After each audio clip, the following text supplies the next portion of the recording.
الفاتحة.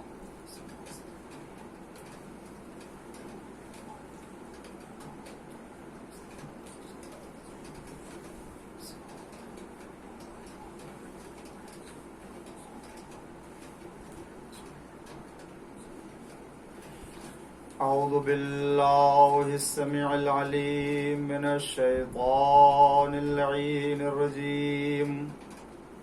بسم الله الرحمن الرحيم.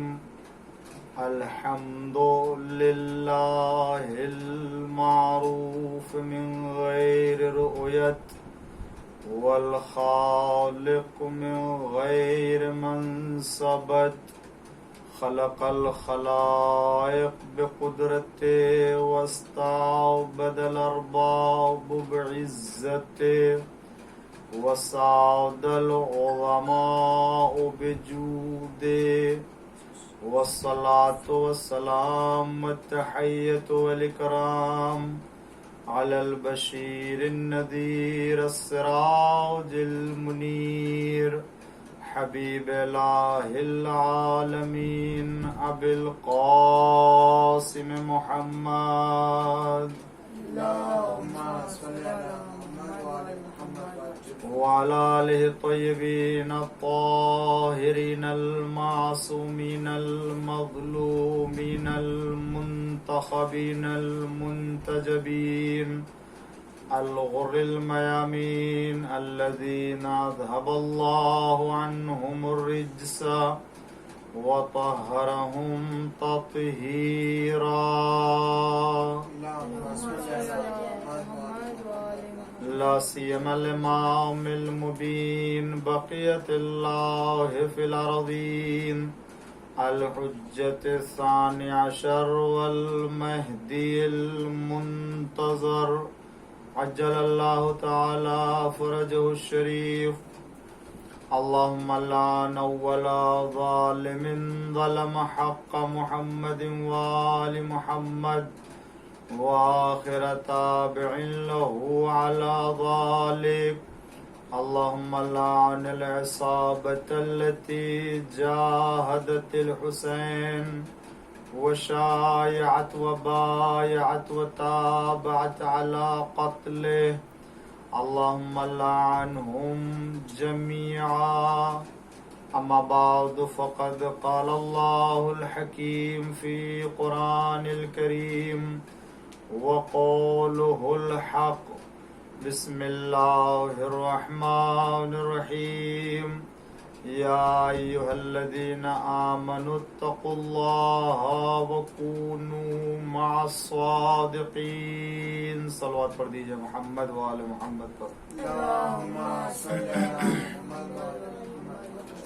ناظرین کرام، یہ عشرہ مجالس محرم کی 9ویں مجلس ہے جو کربلا اور ہدایت کے عنوان سے اس کے معروضات کو آپ کے سامنے پیش کرنے کی سعادت حاصل کر رہا ہوں، اور اسی آیہ کریمہ کی تلاوت کی جو روزانہ مجلس کا عنوان قرار پاتی ہے کہ ارشاد حضرت احدیت ہو رہا ہے: اے ایمان والو، تقوی الہی اختیار کرو اور سچوں کے ساتھ ہو جاؤ.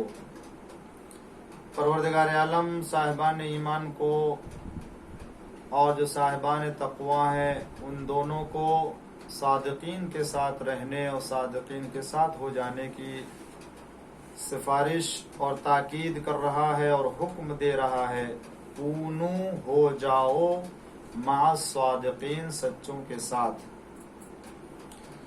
اس آیہ کریمہ کے ذیل میں نے آپ کے سامنے متعدد طریقے سے اور عنوان سے میں نے ہدایت اور اہل بیت علیہم السلام کے مذہب کی حقانیت کی طرف اشارہ کیا، اور آپ تمام ناظرین کرام نے محسوس کیا ہوگا کہ دنیا میں اہل بیت کا مذہب ہی وہ حق مذہب ہے کہ جس کی طرف انسان اور مسلمان جو بھی ہے وہ اس کی تعلیمات سے متاثر ہو کر کے کھنچتا چلا آ رہا ہے. اور اہل بیت کی پاکیزہ ہدایت سے فیضیاب ہو رہا ہے. اور یقیناً کیوں نہ، اس لیے کہ کربلا وہ ہدایت ہے کہ جہاں آ کر کے انسان واقعاً اپنے انسانی کمال اور انسانی مرتبہ اور انسانی درجے کو محسوس کرتا ہے کہ اللہ نے اسے تمام انسانوں میں اشرف مخلوقات قرار دیا. یہ انسانی کمال اسے کربلا سے ہدایت ملنے کے بعد ہی احساس ہوتا ہے.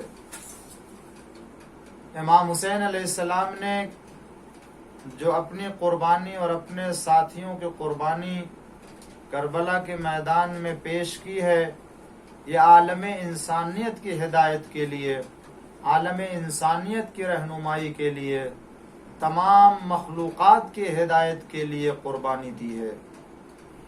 آپ کی یہ قربانی نہ حکومت کے حاصل کرنے کے لیے، نہ اقتدار حاصل کرنے کے لیے، نہ ہی کسی طرح کی طاقت جمع کرنے کے لیے تھی، بلکہ جو منصب اللہ نے امامت اور خلافت کا آپ کو عطا کیا تھا، اس امامت اور خلافت کے تقاضے کو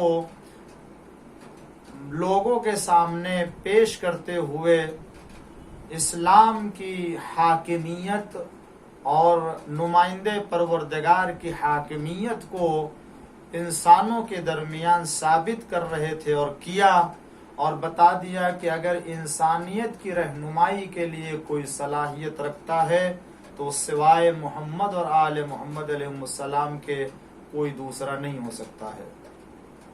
اس لیے کہ کربلا ہی کی قربانی میں وہ تمام کمالات، وہ تمام اوصاف نظر آئیں گے جو ایک بہترین مذہب اور حقیقی مذہب اور حق مذہب کے اندر کوئی چیز پائی جا سکتی ہے. دنیا میں اور بہت سے قربانیاں دی گئی ہیں اور بہت سے لوگ شہید کیے گئے، راہ خدا میں بھی اور بہت سے قربانیاں دی گئی ہیں، لیکن ناظرین اکرام، آپ محسوس کریں اور اس بات کو تسلیم کریں کہ جنگ احد ہو یا جنگ خیبر ہو یا جنگ بدر ہو یا جنگ احزاب ہو، جتنی بھی جنگیں لڑی گئی ہیں، ان تمام جنگوں میں مسلمانوں نے بڑھ چڑھ کے حصہ لیا اور واقعاً غازی قرار پائے، شہید ہوئے. لیکن وہ دوام اور وہ مقام اور وہ منزلت شہدائے احد کو بھی نہیں جو شہدائے کربلا کو حاصل ہے. وہ مقام دیگر جنگوں میں بھی نہیں شہیدوں کو ملا جو امام حسین علیہ السلام کے ساتھ کربلا کے میدان میں لوگوں نے امام حسین علیہ السلام کے اوپر اپنی جان قربان کی، اور امام حسین علیہ السلام نے اپنی جان کو دین خدا کی حفاظت کے لیے قربان کر دی ہے. یہ اس بات کی دلیل ہے کہ امام حسین کی قربانی دیگر تمام قربانی سے افضل قربانی، سب سے بافضیلت قربانی اور سب سے عظیم قربانی ہے کہ جس قربانی کی برابری نہیں کی جا سکتی ہے. اور اس کی دلیل یہ بھی ہے کہ اس قربانی کے اوپر اور اس شہادت کے اوپر کتنے پردے ڈالے گئے، اس حقیقت کو چھپانے کے لیے کتنے پردے ڈالے گئے. لوگوں نے امام حسین علیہ السلام کی اس قربانی سے متعلق کیسی کیسی رائے قائم کی، کیسے کیسے افراد آئے جنہوں نے امام حسین کی شہادت کو کم رنگ بنا کر پیش کرنے کی کوشش کی. کتنی حکومتوں نے شہادت حسین ابن علی کو نہ بیان کرنے، عزائے حسین کو نہ ہونے، زیارت امام حسین کے لیے نہ جانے کی کوشش کی. حکومتیں آئیں، سلطنتیں آئیں، طاقتیں آئیں، ان تمام لوگوں نے کوشش کر لی ہر زمانے میں، مگر کوئی کوشش کامیاب نہیں ہوئی. بلکہ آج 1442 ہجری کا محرم دیکھیں کہ دنیا میں وبا اور بلا اور یہ بیماری پھیلنے کے باوجود کوئی گوشہ ایسا نہیں ہے کہ جہاں عزاداران امام حسین جس شکل میں بھی ہو، جس طرح سے بھی ہو، عزائے حسین نہ منا رہا ہو. اور سارے خطرات کو مول لیتے ہوئے امام حسین کے اوپر اپنی جان قربان کرنے کو تیار ہے۔ کل امام حسین اور ان کے ساتھیوں نے کربلا کے میدان میں قربانی کی، آج ان کا چاہنے والا بھی یہ آرزو کرتا ہے کہ اے کاش ہم بھی ہوتے کربلا میں تو ہم اپنی جان قربان کر دیتے۔ دنیا کی قومیں کربلا اور کربلا کی شہادت سے درس حاصل کرتی ہیں، دنیا کی مختلف قومیں کربلا اور کربلا کی شہادت سے کربلا والوں سے ہدایت حاصل کرتی ہیں، اس لیے کہ یہ ہدایت کا سلسلہ امام حسین علیہ السلام کے قیام ہی کے وقت سے شروع ہو گیا تھا۔ جہاں اپنے ہیں وہ بھی ہدایت پا رہے ہیں، جو غیر ہیں وہ بھی ہدایت حاصل کر رہے ہیں، ہر ایک ہے کہ جو امام حسین علیہ السلام کے الہی اور پاکیزہ اور پاک قیام سے ہر ایک ہے کہ جو فیضیاب ہو رہا ہے۔ وہ اگر عیسائی مذہب رکھنے والا ہے تو وہ بھی آ کے امام حسین کے قدموں پہ سر تسلیم خم کرتا ہے، اور اگر وہ یزید کی فوج سے جنرل اور افسر اور 1000 فوج کا جو ہے وہ ذمہ دار بن کر کے آتا ہے تو وہ بھی آ کر کے امام حسین علیہ السلام کے قدموں میں گر جاتا ہے۔ یہ کربلا اور کربلا کی داستان سے، اور ابھی شہید نہیں ہوئے ہیں، اور شب عاشور کس طریقے سے حر ابن یزید ریاحی امام حسین علیہ السلام کے قدموں پہ آتا ہے اور آگنے کے بعد اپنے سر کو رکھ دیتا ہے، فرزند رسول میری خطا معاف ہو سکتی ہے۔ اس سے بڑھ کر کے اور کیا ہدایت ہو سکتی ہے؟ حسین دین ہے، حسین دین کو پناہ دینے والے ہیں۔ شاہ است حسین دین است حسین دین پناہ است حسین۔ امام حسین علیہ السلام واقعاً دین کو پناہ دینے والے اور دین کو حیات دینے والے ہیں، کہ اگر آج حسین ابن علی اور ان کے ساتھیوں کی قربانی نہ ہوتی تو آج دین اس شکل میں ہمارے سامنے نہ ہوتا۔ اور اس کی وجہ یہ ہے کہ کل حسین ابن علی نے میدان کربلا میں جو دین خدا کی بقا کے لیے ایثار قربانی دی ہے، وہ یہ قربانی ہے کہ جس کے لیے دنیا کا کوئی عام انسان اور غیر معمولی انسان بھی آمادہ نہیں ہوگا کہ ایک دن میں، ایک دوپہر میں اپنے بھرے گھر کو اجاڑ دے اور سارے گھر کو دین خدا کے اوپر قربان کر دے۔ وہ چاہے گود کے پالے ہوں، چاہے وہ بھتیجے ہوں، چاہے وہ بھائی ہوں، چاہے وہ بھانجے ہوں، چاہے وہ خود اپنے بیٹے ہوں، چاہے گود کا پالا شش ماہ اصغر ہی کیوں نہ ہو یا کڑیل جوان علی اکبر ہی کیوں نہ ہو، اپنے جگر کے ٹکڑے کو قربان کر دینا دنیا میں ہر ایک انسان کے بس کی بات نہیں ہے۔ دنیا میں انسان اپنے بیٹوں کو، اپنے اولاد کو بچا کے رکھتا اور ہر مصیبت اور ہر پریشانی سے محفوظ رکھ کے رکھتا ہے کہ کہیں کسی طرح کا کوئی آسیب، کسی طرح کی کوئی نقصان، کسی طرح کا کوئی اسے ضرر نہ ہونے پائے۔ لیکن یہاں ہم کربلا کے میدان میں دیکھتے ہیں کہ امام حسین علیہ السلام کے پاس جو کچھ بھی ہے وہ سب راہ خدا میں قربان کر دے رہے ہیں۔ عزاداروں، آج محرم کی 9 تاریخ ہو چکی ہے، اور 9 تاریخ وہ تاریخ ہے کہ جہاں کربلا میں یزید کی تمام فوجوں نے امام حسین علیہ السلام کو اکیلا گھیر لیا ہے، اور امام حسین کے ساتھیوں کو تنہا گھیر لیا گیا ہے اور بس جنگ کرنے کے لیے آمادہ ہیں، مگر حسین ابن علی نے ایک رات کی مہلت لی ہے تاکہ اللہ سے راز و نیاز کر لے، تاکہ اللہ کی عبادت میں یہ رات زندگی کی آخری رات بسر ہو جائے، اس لیے کہ خدا جانتا ہے کہ حسین کو نماز سے کتنی محبت ہے، خدا جانتا ہے کہ حسین کو عبادت پروردگار میں کتنا لطف آتا ہے. یہی وجہ ہے کہ رات عبادت پروردگار میں گزرتی ہے. یہ شب عاشور جب آتی ہے تو یہ شب عاشور ہر ایک چاہنے والا خیمے میں اب عبادت پروردگار میں مصروف. کوئی تلاوت قرآن، کوئی نماز، کوئی دعا، کوئی مناجات. اس طریقے سے ہر ایک کے عبادت کے اور مناجات سے دعا آواز آ رہی ہے جیسے شہد کی مکھیاں ہوتی ہیں اور وہ ان کی آواز آتی ہے. یہاں چاہنے والے ہیں حسین کے، سب عاشق ہیں اور یہ پروانے ہیں کہ جو ایک رات جو آخری زندگی ہے، 3 دن کے بھوکے پیاسے بھی ہیں، مگر واقعاً دنیا کو اگر بندگی سیکھنا ہے تو کربلا والوں سے سیکھے. دنیا کو اگر عبادت کا سلیقہ سیکھنا ہے تو حبیب ابن مظاہر سے سیکھے. اگر دنیا کو خدا سے راز و نیاز کا انداز سیکھنا ہے تو کڑیل جوان علی اکبر سے سیکھے. اگر کسی کو خدا سے مناجات کرنا سیکھنا ہے تو حسین ابن علی. یہاں دیکھیے ہر ایک ہے کہ جو خدا کی عبادت اور خدا کی بندگی میں مصروف ہے.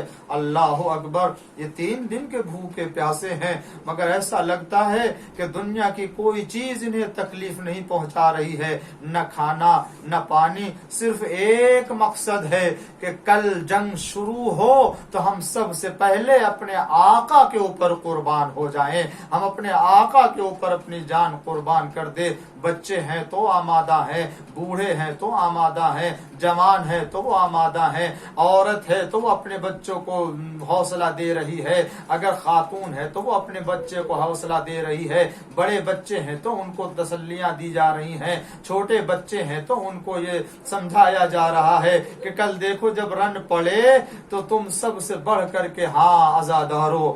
صبح عاشور نمودار ہوئی اور پہلے ہی حملہ جو ہوا ہے تو حسین کے بہت سے ساتھی کام آ گئے، بہت سے ساتھی قربان ہو گئے تھے. کئی چاہنے والوں کو قربان ہونا پڑا اسی حملے اولا میں. مگر ارباب ازا دن بڑھتا رہا، دن چڑھتا رہا، چاہنے والے جاتے رہے، غلام جاتے رہے، باہر کے چاہنے والے جاتے رہے.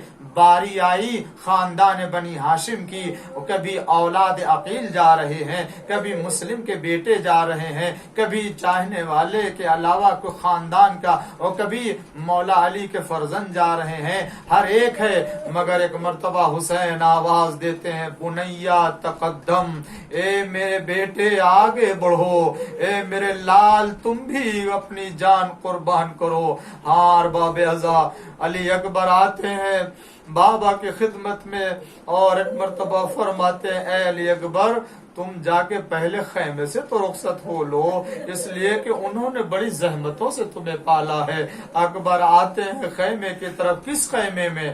جہاں شہزادی زینب تشریف فرما ہے.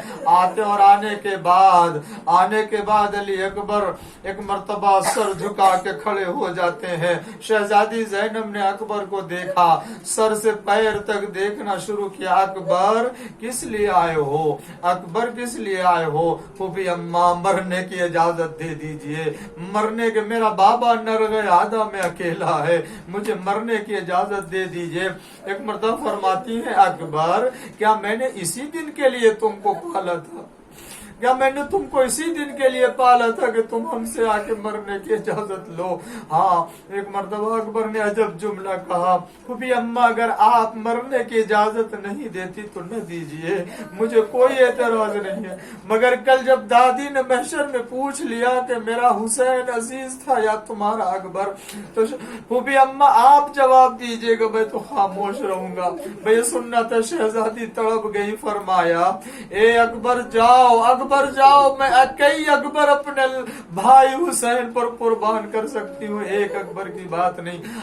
چلنا چاہتے ہیں مگر عزادارو یہ جب رخصتی ہے خیمے سے کہ اب تک جو بھی شہید گیا ہے یہ منظر دیکھنے کو نہیں ملا ہے. راوی کہتا ہے جب بھی اکبر خیمے سے باہر نکلنا چاہتے ہیں خیمے کا پردہ اٹھتا تو ہے مگر پھر اکبر نہیں نکلتے، خیمے کا پردہ گر جاتا ہے. اس طریقے سے 7 مرتبہ خیمے کا پردہ اٹھا اور خیمے کا پردہ گرا. ارے کوئی ایسا تھا کہ جو اکبر کو روک لیتا تھا, دامن پکڑ کے اسے کھینچ لیتا تھا, اکبر پھر اندر آ جاتے تھے. اے عزادارو, میں نے روایت تو نہیں دیکھی اور نام نہیں دیکھا کہ یہ کون ہے کہ جو اکبر کا دامن پکڑ کے کھینچ لیتا ہے, مگر میرا دل تو یہ کہتا ہے کہ اگر کسی بزرگ نے روکا ہوتا تو دامن نہ پکڑا ہوتا, اگر کسی بڑے نے روکا ہوتا تو اکبر کے شانے کو پکڑا ہوتا, بازو کو پکڑ کے روکا ہوتا. یہ دامن کا پکڑنا بتا رہا ہے جب نہیں. اکبر کی ننھی سکینہ, اکبر کی ننھی بہن سکینہ آگے بڑھ کے دامن پکڑ لیتی ہوئے, بھائی ارے جو بھی گیا واپس نہیں آیا. اے میرے بھائی, ارے تم بھی مجھے چھوڑ کے جا رہے ہو. عجب نہیں سکینہ نے یہ مرثیہ پڑھا ہو, مگر آئے, رخصت ہو کر کے آئے حسین کے خدمت میں اور فرمایا میں اجازت لے کے آیا ہوں. بس باپ ہے کیسے اجازت دے عزاداروں, مگر آج تو ہر ایک کو قربان ہونا ہے. آج تو حسین کو بھی اپنی جان قربان کرنا ہے. آج تو خدا حسین کو بھی شہید دیکھنا چاہتا ہے. یہ کتنا بڑا کلیجہ ہونا چاہیے کہ حسین اپنے کلیل جوان علی اکبر کو مرنے کے لیے بھیج رہے ہیں. اور اکبر کو سجایا گھوڑے پر اور اس کے بعد چلے. جب تھوڑی دیر بعد چلے تو اکبر نے آہٹ محسوس کی. ایسا لگتا ہے کہ کوئی آ رہا ہے, کوئی آ رہا ہے. کسی کے ساتھ ایسا نہیں ہوا ہے. عزاداروں ذرا سوچ لے, تصور کر لے, بس تصور سے ہی آنکھوں میں آنسو آ جاتے ہیں کہ کسی شہید اور کسی بھی سوار کو رخصت کرنے کے بعد حسین اس کے پیچھے پیچھے گئے ہوں. ایسا نہیں. ہاں عزاداروں, کیسے ہو سکتا ہے؟ اب تک کسی ایسے بیٹے کو بھیجا بھی تو نہیں تھا رن میں. اسی لیے جب بیٹے کو رخصت کر دیا تو خود بھی کمر پہ ہاتھ رکھے ہوئے. اب جو اکبر نے مڑ کے دیکھا, ضعیف باپ کمر پہ ہاتھ رکھے ہوئے چلا آ رہا ہے. عزاداروں, اگر آپ کے اولاد والے ہیں تو سوچے کیسے اپنے بیٹے کو مرنے کے لیے بھیجے اور صبر کر لے. حسین اسی لیے پیچھے پیچھے. مگر ایک مرتبہ فرمایا اکبر نے, بابا آپ نے تو مجھے رخصت کر دیا ہے, اب پھر کیوں آ رہے ہیں؟ فرمایا یہی جملہ فرمایا, اے اکبر اگر صاحب اولاد ہوتے تو یہ سوال نہ کرتے, مگر ایک بات کا خیال رکھنا, جب تک ہمارا تمہارا سامنا ہو مڑ مڑ کے دیکھتے جانا. یعنی کیا؟ رسول اللہ کی زیارت کرتا جاؤں گا. جب تک تم مڑ کے دیکھو گے, اس وقت میں جب تمہیں دیکھوں گا تو رسول کی زیارت ہوتی رہے گی. آئے میدان میں جہاد کیا. اکبر نے بہت سے ظالموں کو مارا, قتل کیا, واصل جہنم کیا. ہاں کیوں؟ اس لیے کہ حسین کا لال تھا, اس لیے کہ علی کا لال تھا, اس لیے کہ خاندان بنی ہاشم کا بہادر ہے, علی والا ہے. کیوں؟ اس لیے کہ حسین کا بیٹا ہے. آئے جنگ کی, جہاد کیا, ایسی جہاد کی, ایسا جہاد کیا کہ ہاں ظالموں کو معلوم ہو گیا کہ کس کا ساتھ ہے. مگر ہاں 3 دن کا بھوکا ہے, اکبر پیاسے ہیں. اسی لیے تو دوبارہ کوئی شہید اس طرح سے پلٹ کے نہیں آیا ہے دوبارہ. اس کی کئی وجہ ہو سکتی ہے. خود بیویوں کی دعائیں بھی تھی, خود علی اکبر کو پیاس بھی تڑپائے جا رہی تھی. مگر آئے ہیں تو میں یہی سوال کیا, بابا اگر ایک قطرہ آپ مل جائے تو ان تمام ظالموں کو واصل جہنم کر دوں. آزادارو, اتنا بے بس حسین کو کبھی میں نے نہ دیکھا. کربلا کے میدان میں اکبر حسین سے پانی مانگ رہے ہیں اور ساقی کوثر کا لال اتنا بے بس ہے کہ وہ اپنے بیٹے کو پانی نہیں دے سکتا. بس آپ نے انگوٹھی دی, کہا بیٹا جاؤ اب تم حوض کوثر سے سیراب ہوگے.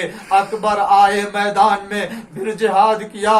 مگر عزیزو, ایک روایت تو یہ بھی بتاتی ہے کہ ادھر حسین کی نظر اپنے بیٹے کے اوپر تھی اور فضا آقا کے چہرے کے اوپر نظر جمائے ہوئے تھی, اور اس طرح سے خیمے میں خبر پہنچ جاتی تھی کہ اکبر کی ابھی خیر ہے اور اکبر ابھی دنیا میں ہے, کوئی خطرہ رہا نہیں ہے، لیکن ایک مرتبہ فضا نے آقا کے چہرے پر عجب اداسی دیکھی اور عجب اضطراب دیکھا تو بس سمجھ گئی کہ اب اکبر کی خیر نہیں ہے۔ خود حسین نے کہا اے بیویو، ارے اب اکبر کی سلامتی کی دعا نہ کرنا، اب اکبر مرنے کے لیے گئے ہیں۔ تھوڑی دیر کے بعد آواز آئی اکبر کی کہ بابا میرا سلام قبول کیجئے، اس لیے کہ ظالموں نے شبیہ پیغمبر کے ٹکڑے ٹکڑے کر دیے تھے، اور ایک تیر سینے پر جب آ کے لگا، اکبر گھوڑے سے زمین پر تشریف لائے اور ایک مرتبہ حسین آئے قریب، دیکھا لال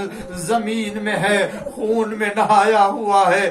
بیٹے کو دیکھا کہ ایک ہاتھ سے کسی چیز کو سینے پر چھپائے ہوئے ہے، کہا اے بیٹا کوئی تکلیف ہے تمہیں؟ کہا بابا نیزے کی انی میرے سینے میں چبھ گئی ہے۔ ایک مرتبہ حسین نے ہمت کی اور گھٹنے کو ٹیکا، آستین الٹی اور کہا بسم اللہ وباللہ وفی سبیل اللہ۔ اب جو نیزے کی انی کھینچی اکبر کے تو اکبر کا کلیجہ ساتھ میں نکل آیا، خون کا پھوارا، اکبر دنیا سے رخصت ہو گئے۔ حسین نے مرثیہ پڑھا، اے بیٹا لال، ارے تم اس ضعیفی میں باپ کو چھوڑ کے چلے گئے، اے بیٹا تم تو دنیا کے ہم و غم سے نجات پا گئے اور یہ باپ اکیلا دنیا میں رہ گیا۔ ایک مرتبہ حسین نے بلایا، ضعیف باپ ہے، اے بنی ہاشم کے بچوں آؤ، یہ ضعیف باپ سے جوان بیٹے کا لاشا اٹھایا نہیں جا رہا۔ آئے بنی ہاشم کے بچے آئے، اکبر کا لاشا اٹھایا، حسین چلے در خیمہ پر آئے۔ اب جو خبر اندر خیمے میں گئی، لیلا کو معلوم ہوا بیٹا آیا۔ ایک مرتبہ کسی نے جا کے خبر دی کہ لیلا تمہارا بیٹا آ گیا ہے، مگر ان کو بھی خیمے میں در دکھائی نہیں دے رہا تھا۔ کہا ہاں میں بھی چاہ رہی ہوں کہ جا کے اپنے بیٹے کا دیدار کر لوں، مگر مجھے خیمے سے نکلنے کا راستہ نظر نہیں آ رہا ہے۔ عزاداروں معلوم ہے یہ اس لیے کہ جب کسی کے دل کے اوپر بہت بڑا صدمہ ہوتا ہے تو آنکھوں کی روشنی چلی جاتی ہے، اسی لیے تو ماں کو خیمے سے نکلنے کا در نظر نہیں آ رہا تھا۔ ارے عزاداروں جب ماں کا یہ حال تو وہ چاہنے والا باپ حسین نے کس طرح سے اپنے کو سنبھالا ہوگا۔ واہ اکبرا، واہ حسینا، واہ مظلوما، وَسَيَعْلَمُونَ الَّذِينَ أَيَّ مُنْقَلَبٍ يَنْقَلِبُونَ رِضًا بِقَضَائِهِ وَتَسْلِيمًا لِأَمْرِهِ۔ پروردگارا بحق الزہرا وَأَبِيهَا وَبَعْلِهَا وَبَنِيهَا وَسِرِّ الْمُسْتَوْدِعَ فِيهَا، اے معبود ہماری ان عبادتوں کو قبول فرما۔ پروردگار امام زمانہ کے ظہور میں تعجیل فرما۔ معبود ہم سب پہ امام کی پناہ میں محفوظ فرما۔ آنے والے دنیا میں آزادار جہاں بھی بستے ہیں اللہ ان سب کے جان مال اولاد اسباب کی حفاظت فرما۔ پالنے والے عزائے حسین منانے والے، شب بیداری کرنے والے، جلوس نکالنے والے، جہاں بھی گوشے میں جس طرح سے مصروف عزا ہے اللہ ان کے توفیقات میں اضافہ فرما اور ان کے عزا کو قبول فرما، ان کی ہر طرح سے حفاظت فرما، دنیا سے اس بیماری کا خاتمہ فرما۔ اے معبود جو بیمار شفا کلی عنایت فرما۔ اے پروردگار اس عزاداری کو ہمارے نام اعمال میں قرار فرما اور اس مجلس کو ذخیر آخرت و ذخیر شفاعت قرار فرما، بحق محمد وآلہ الطاہرین۔